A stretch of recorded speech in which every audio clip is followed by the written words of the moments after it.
ধন্যবাদ আপনাকে। আমরা দীর্ঘদিন থেকে আওয়ামী লীগ যখন জোর করে ক্ষমতায় থাকছে তাদের একটা ন্যারেটিভ তৈরি করার চেষ্টা দেখেছি। এটা ডোমেস্টিক মার্কেট এবং ইন্টারন্যাশনাল মার্কেট দুই জায়গার জন্যই। এটাকে এভাবে বলে স্ট্র্যাটেজির ভাষায় বা সিকিউরিটির ভাষায় লো ইন্টেন্সিটি ইনসার্জেন্সি। কোনো কোনো জায়গায় আপনি সফট ফর্মে আপনি কিছু জিনিস ঝামেলা রাখলেন, সন্ত্রাসবাদ, জঙ্গিবাদ, ইসলামিক জঙ্গিবাদ রাখলেন, সেটাকে নিজেই মাঝে মাঝে অ্যাটাক করলেন। আমরা দেখবো মাঝে মাঝে হঠাৎ করে নিউজ দেখতাম র্যাব একটা বাড়ি ঘিরে রেখেছে, সেখানে অ্যাকশন করছে এবং সেখান থেকে জঙ্গি পাওয়া গেছে। আবার এটা যে নাটক ছিল, একজন এক্স আইজি তার বইতে লিখেছেন, শেখ হাসিনা তাকে বকা দিচ্ছেন তুমি আমার বাড়ির পাশেই নাটকটা না করলেও পারতে, মিস্টার শহীদুল হক। আচ্ছা, তো নাটক ছিল, এই নাটকগুলো তারা করতেন।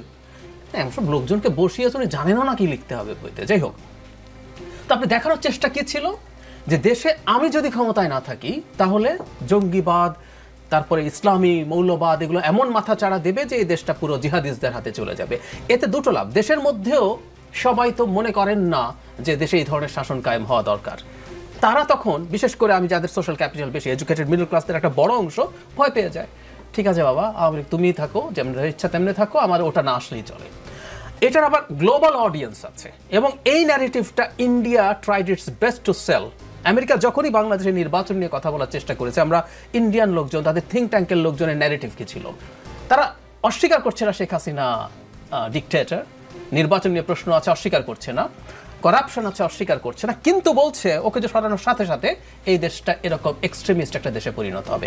ইনফ্যাক্ট ব্লুমবার্গের রিপোর্টে এই কেওসের মধ্যে ইসলামিস্ট এক্সট্রিমিজম মাথা চাড়া দিচ্ছে। আমি ব্লুমবার্গের রিপোর্টটাকে সিরিয়াসলি নিতে চাই এবং আমি একই সাথে যোগ করতে চাই, ভারতের, আমরা রিপাবলিক টিভির কথা বলছেন, এক ভদ্রলোক খুব নাচানাচি করে কথা বলেন, আমরা ওটাকে যদি সরিয়েও রাখি মেইন স্ট্রিম, যেমন ধরুন ইন্ডিয়া টুডে কয়েকদিন আগে তাদের একটা ডিসকাশন করেছে আমাদের পূজায় সংকট নিয়ে, একেবারে পেটি ইস্যুস। যেমন ধরুন 5 লাখ টাকা চাঁদা চাওয়া হয়েছে পূজা করতে হলে মন্দিরে। আচ্ছা, আমরা কি একটা চিঠি পাঠাতে পারি না সব মসজিদে 5 কোটি টাকা না দিলে নামাজ পড়া যাবে না? পারি। ভারত এটা কেউ পাঠিয়ে দিল, ইটস ভেরি ইজি, এটা কোনো ইস্যু না, কিন্তু তারা এটাকে ইস্যু বানানোর চেষ্টা করছে। দু একটা জায়গায় প্রবলেমস হয়েছে, উত্তরায় পূজা করতে দেয়া নিয়ে, আমাদের মাজারের উপরে হামলা হয়েছে। এরা এগুলো নিয়ে মানে কয়েকজনকে আমি পাত্তা দিই না। আমাদের কিছু হাই কমিশনার, ভিনা সিক্রি, ওই আমি যে টক শোটার কথা বলছিলাম, আরও 3 জন আছে, পিনাক রঞ্জন, পঙ্কজ শরণ এবং রিভা দাস গাঙ্গুলি। আমি বিশ্বাস করি দে আর পেইড পিপল আওয়ামী লীগের, কিন্তু আদার মানুষজন, আমি ওই যেটা আমার কাছে মনে হয়েছে যে তাদের ন্যারেটিভটা এখন কি, ওখানে ইন্ডিয়ার একজন বিখ্যাত সিকিউরিটি এক্সপার্ট ব্রহ্মচেলানি ছিলেন, উনিও দেখলাম এই ন্যারেটিভ, এবং ব্লুমবার্গেও সেটা রিফ্লেকশন দেখছি। এবং আমি যোগ করতে চাই, ব্লিংকেন আমাদের প্রধান উপদেষ্টার সাথে যখন কথা বলেছেন, তার স্টেটমেন্টে, অফিসিয়াল স্টেটমেন্টের শেষ দুটো শব্দ কিন্তু মাইনরিটি রাইট নিয়ে বলা হয়েছে। তাহলে এবার আমরা যদি সব যোগ করি, মাঠে এখন আবার নতুন করে খেলাফত কায়েম করব, এবং খেলাফত কায়েমের চাইতেও জরুরি কথা, আমি এটা আরেকটু খোলাখুলি বলে ফেলতে চাই, কালো পতাকা নিয়ে মিছিল হচ্ছে, কলেমা লেখা কালো পতাকা। এটার ধর্মীয় ভিত্তি কতটুকু কি আছে সেটা ডিবেট আছে, এটা ধর্মগুরু যারা আছেন তারা করুন, কিন্তু গ্লোবালি এই পতাকাটা আইএস এবং আল কায়েদার পতাকা হিসাবে স্বীকৃত। সেই পতাকা যখন বাংলাদেশের মাটিতে দেখা যায়, আমি সিরিয়াসলি বিশ্বাস করি এগুলো সাথে আওয়ামী লীগ জড়িত, এগুলোর সাথে টু সাম এক্সটেন্ট ইন্ডিয়া জড়িত। তাদের যে ন্যারেটিভ, সেই ন্যারেটিভটা ট্র্যাকশন তৈরি হয়, ট্র্যাকশন তৈরি হবে তো এখন। আপনি কালো পতাকা নিয়ে, শুধু বড়টা না, ছোট ছোট পতাকা নিয়ে মিছিল হয়েছে। সো বাংলাদেশে এখন আল কায়েদার ঘাঁটি হয়ে উঠছে, বাংলাদেশ এখন আইএসের ঘাঁটি হয়ে উঠছে, এই ন্যারেটিভটা ট্র্যাকশন পাবে এবং গ্লোবাল মিডিয়া বসে আছে। এবং সেটা যদি হয়, আমরা যে রিফর্ম চাইছি, আমরা যে ডেমোক্রেটিক ট্রানজিশন চাইছি, এগুলো কিছুই আসলে হবে না। এটাই মহা বিপদের জায়গা, এবং আমরা বুঝে না বুঝে আমরা এগুলোর ফাঁদে পা দিচ্ছি। At least for the time being, for some months, এই সরকার স্টেবল হওয়ার আগ পর্যন্ত এগুলো থেকে দূরে থাকা উচিত বলে ফাঁদে পা না দেওয়ার জন্য আপনি আহ্বান করছেন। বিপদের একটা আশঙ্কা আপনি দেখতে পাচ্ছেন।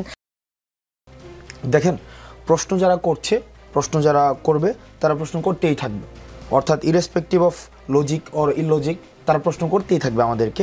আপনি দেখেন ত্রাণের যে বিষয়টি হয়েছে, আমরা এখানে দেখেছি যারা টক শোতে অনেক ভালো কথা বলেন, অনেক সুন্দর করে কথা বলেন, এবং যারা আমাদের ন্যারেটিভ প্রতিষ্ঠা করতে ভালো ভূমিকা পালন করে, তাদের ক্ষেত্রেই আমরা এখানে দায়িত্বশীল আচরণ আমরা দেখিনি।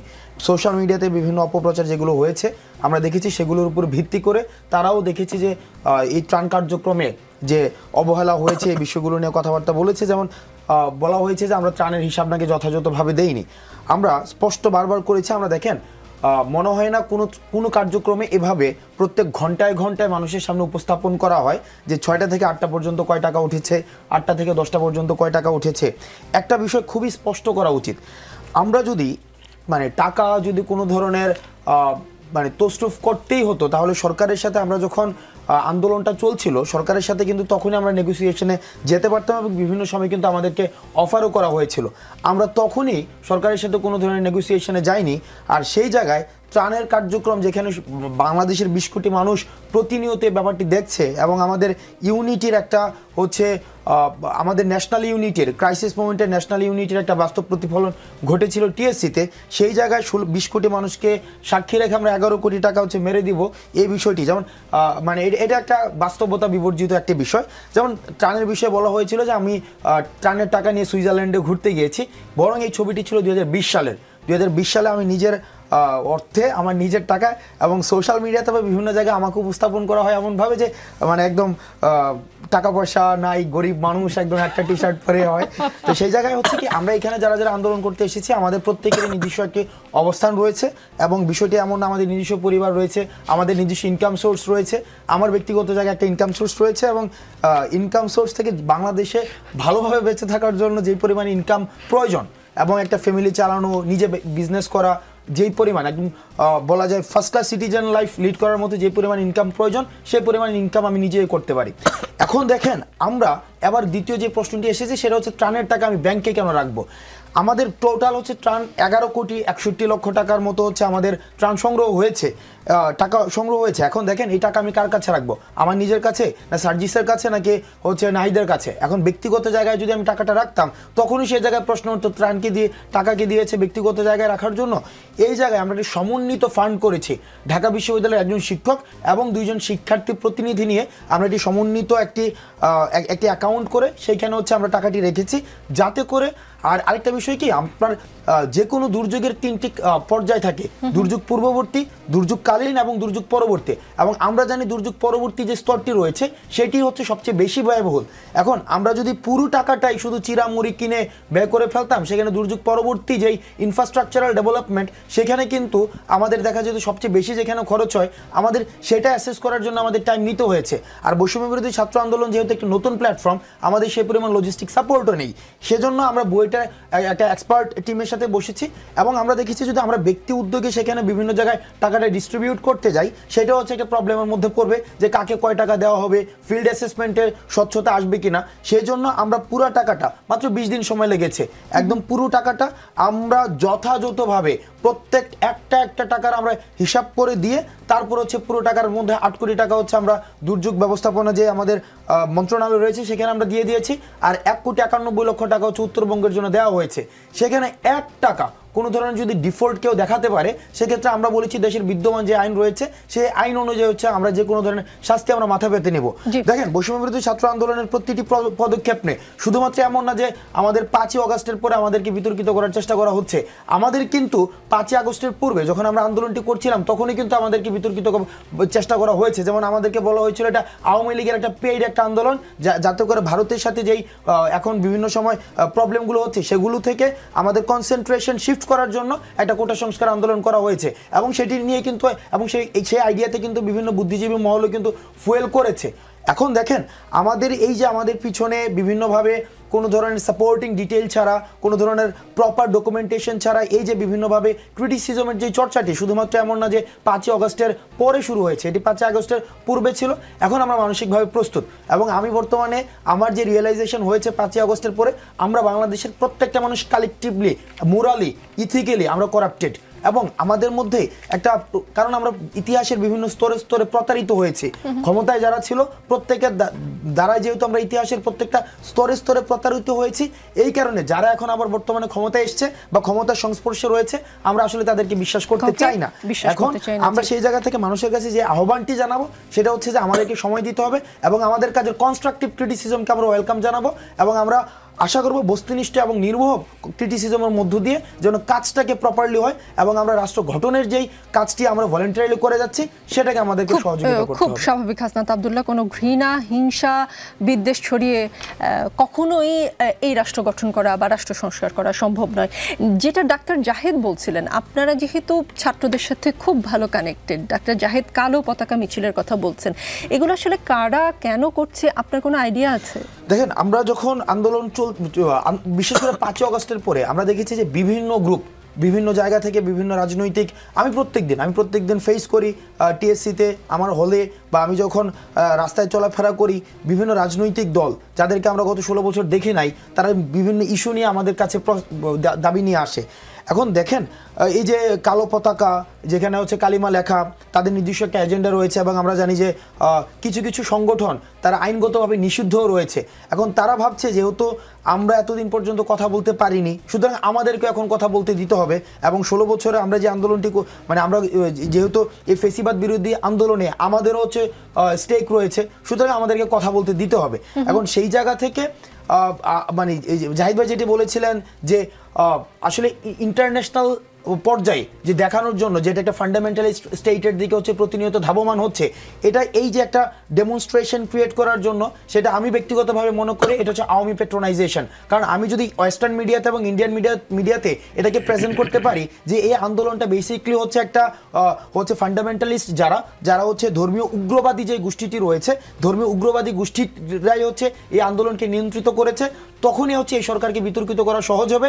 এবং আপনারা দেখেছেন যে গত 16 বছর ধরে যেভাবে পুঁজি করা হয়েছে যে এই গভর্নমেন্ট হচ্ছে শিল্ড হিসাবে কাজ করছে, এই গভর্নমেন্ট অর্থাৎ আওয়ামী গভর্নমেন্ট হচ্ছে শিল্ড হিসাবে কাজ করছে, আওয়ামী গভর্নমেন্টকে যদি প্রতিষ্ঠিত করে রাখা যায় তবেই হচ্ছে এক্সট্রিমিজমকে হচ্ছে দমিয়ে রাখা যাবে। এখন এই ন্যারেটিভটাকে আবার রিএনাক্টমেন্ট করার জন্য, যেটাকে আমরা পুনর্মঞ্চায়ন করার জন্য তারা হচ্ছে কিন্তু আন্তর্জাতিকভাবে এই যে ষড়যন্ত্রগুলো চালিয়ে যাচ্ছে। আমাদেরকে একটি বিষয় মাথায় রাখতে হবে যে আমরা যে ফেসিবাদ ব্যবস্থার যিনি কারিগর ছিলেন, শেখ হাসিনার পতন করেছে, উনি কিন্তু ইন্ডিয়াতে গিয়ে বা উনার যে সহচরগুলো ছিল ইন্ডিয়াতে কিন্তু তারা অবস্থান নিয়েছে এবং আমরা দেখেছি সেখানে যে ইন্ডিয়ার সিকিউরিটি যেই ভাই আরো ভালো বলতে পারবেন, ইন্ডিয়ার সিকিউরিটি কাউন্সিলের যিনি উপদেষ্টা উনিই তাকে কিন্তু রিসিভ করেছেন। এখন এই যে ষড়যন্ত্রগুলো যেগুলো আগে ডোমেস্টিক ভাবে হতো, এগুলোই কিন্তু এখন আন্তর্জাতিকভাবে হচ্ছে। আমি মনে করিয়ে দিতে চাই 1991 সালে যখন বিএনপি ক্ষমতায় এসেছিল তখন শেখ হাসিনা বলেছিল একদিনের জন্য শান্তিতে থাকতে দেব না, এবং উনি লিটারালি বিএনপিকে একদিনের জন্য শান্তিতে থাকতে দেয় না। নির্বাচনের 2 বছর আগে সংসদ থেকে বের হয়ে গিয়ে পলিটিক্যাল ডেমনস্ট্রেশন, রাস্তা বন্ধ করে উনি যাতা করেছেন। সুতরাং উনি পালিয়ে গেছেন, কিন্তু ওনার ডিসাইপল যারা তারা তো সবাই রয়ে গেছে এবং তারা খুবই সক্রিয় এবং তাদেরকে হয়তো প্রথম 2-3 দিন একটু ভ্যাবাচাকা খেয়েছে, নেত্রী পালিয়ে গেল, কিন্তু তারপরে কিন্তু তারা বা তাদের পুরনো শক্তি সামর্থ্য নিয়ে ফিরে এসছে। পুরনো শক্তি সামর্থ্য বলতে আমি বোঝাচ্ছি, আপনি যদি প্রশাসনের দিকে তাকান, আপনি যদি পুলিশের দিকে তাকান, আপনি দেখবেন ওদেরই লোক। এবং এটা খুব অস্বাভাবিকও না, গত 15 বছর প্রত্যেকের ঠিকুজি কুলুজি মিলিয়ে একেবারে দাদার পরিচয় দেখে আওয়ামী লীগের ব্লাড না হলে কোনো জায়গায় নেওয়া হয়নি। সুতরাং এখন আপনি তাদেরকে চারপাশে দেখবেন, প্রশাসন বা পুলিশ এটা তাদেরই লোক। সে কারণে এই দীর্ঘ সময় আমরা দেখেছি পুলিশ খুবই ইনঅ্যাক্টিভ, যে কারণে আর্মিকে ম্যাজিস্ট্রেসি দিতে বাধ্য হয়েছে সরকার। এবং এগুলো এই সরকারকে, কিছুক্ষণ আগেই ডক্টর জাহিদুর রহমান যে কথা বলছিলেন, তিনি তার ব্লগেও এই কথাই বলেছেন যে এই সরকারকে একেবারে পরিকল্পিতভাবে ব্যর্থ দেখানোর, এই সরকারকে পরিকল্পিতভাবে ইসলামিস্টদের একটা উর্বর ক্ষেত্র দেখানোর এবং দিন শেষে বাংলাদেশ খুবই অনিরাপদ এবং অস্থির আছে দেখানোর একটি প্রচেষ্টা শুধু যে দেশের মাটিতে হচ্ছে তা নয়, পার্শ্ববর্তী একটি দেশও কিন্তু এই একই কাজে সহযোগিতা করছে। না হলে আপনি বলেন মাদারীপুরে একটা মন্দিরে কেন ভারতীয় একজন নাগরিককে পাওয়া যাবে যিনি মন্দিরে আগুন দেওয়ার বা মন্দিরে ভাঙচুরের চেষ্টা করছেন? সামনেই আমাদের দুর্গাপূজা, সেটা নিয়েও আমি অনেকের মধ্যে নানান রকম আশঙ্কা দেখি এবং কেউ কেউ খুবই লজিক্যালি বলেন যে এই দুর্গাপূজায় যদি বাংলাদেশকে অস্থিতিশীল করা যায় তাহলে এই কথা খুব মানে ভালোভাবেই মাঠে আরেকবার আনা যাবে যে বাংলাদেশে মোটামুটি একটা ইসলামিক শাসন কায়েম হয়ে গেছে। সে কারণে আমি আমার ভাই বন্ধু সকলকেই বলবো যার যার জায়গা থেকে সাবধানে থাকতে। এই নানান ষড়যন্ত্র যেমন একদিকে চলছে, আবার অন্যদিকে আমরা লক্ষ্য করছি নির্বাচন নিয়ে কোনো short mid long term plan আমরা সরকারের কাছ থেকে পাচ্ছি না। একটি দেশ, গণতান্ত্রিক দেশ, সেই দেশটির সবচেয়ে ভালো পরিচালিত আসলে হয় নির্বাচিত সরকারের মাধ্যমে। প্রশ্ন আসতে পারে আওয়ামী লীগ তো সরকারে ছিল, আওয়ামী লীগ তো একটি রাজনৈতিক দল, সেই দলের কাছ থেকে আমরা কি পেলাম? আওয়ামী লীগ কিন্তু ভোটের থেকে বেরিয়ে গেছে 2014 সালেই, এবং 24 পর্যন্ত কিন্তু আওয়ামী লীগের স্থানীয় জাতীয় কোনো নির্বাচনে ভোটের কোনো ব্যাপার ছিল না। সুতরাং এই সরকারটিকে, আওয়ামী লীগের এই বিগত সরকারটিকে আপনি কোনোভাবেই জনগণের সরকার বা ভোটের সরকার বলতে পারেন না। সুতরাং তাকে দিয়ে একটি নির্বাচিত সরকারকে তুলনা করাটা ভুল হবে। বাংলাদেশ বা যে কোনো গণতান্ত্রিক দেশ একটি নির্বাচিত সরকারের হাতে সবচেয়ে বেশি নিরাপদ। এখন প্রশ্ন আসতে পারে, নির্বাচন নিয়ে কি আমরা কোনো তাড়াহুড়া করছি নাকি? না, আমরা তাড়াহুড়ো করছি না। আমরা সবসময় বলেছি আমরা যৌক্তিক সময় দিতে প্রস্তুত। এখন যৌক্তিক সময় কোনটি সেটাও কিন্তু আসলে আমি, আপনি, আমরা যারা রিজনেবল পারসন আমরা বুঝি। এক কাপ চা খেতে যদি আপনার আসলে সারাদিন লেগে যায়, ওটা যৌক্তিক সময় নয়। ঠিক তেমনি একটি নির্বাচন যদি আপনি 10 বছর পরে কন্টেমপ্লেট করেন, 5 বছর পরে কন্টেমপ্লেট করেন, অবভিয়াসলি দ্যাট ইজ নট যৌক্তিক সময়। কিছু সংস্কারের বিষয় আছে, আমি আশা করব রাজনৈতিক দলগুলোর সঙ্গে বসছে, 6টি কমিশন গঠিত হয়েছে, এবং এই বসায় রাজনৈতিক দলগুলোর কাছে অন্তর্বর্তীকালীন সরকার পরিষ্কার করবেন যে কোন কোন সংস্কার তারা শর্ট টার্মে করতে চান এবং শর্ট টার্মটি আসলে কতদিনের, কোন কোন সংস্কার তারা মিড টার্মে করতে চান, মিড টার্ম কতদিনের, এবং কোনটা লং টার্মে করতে চান, লং টার্ম কতদিনে।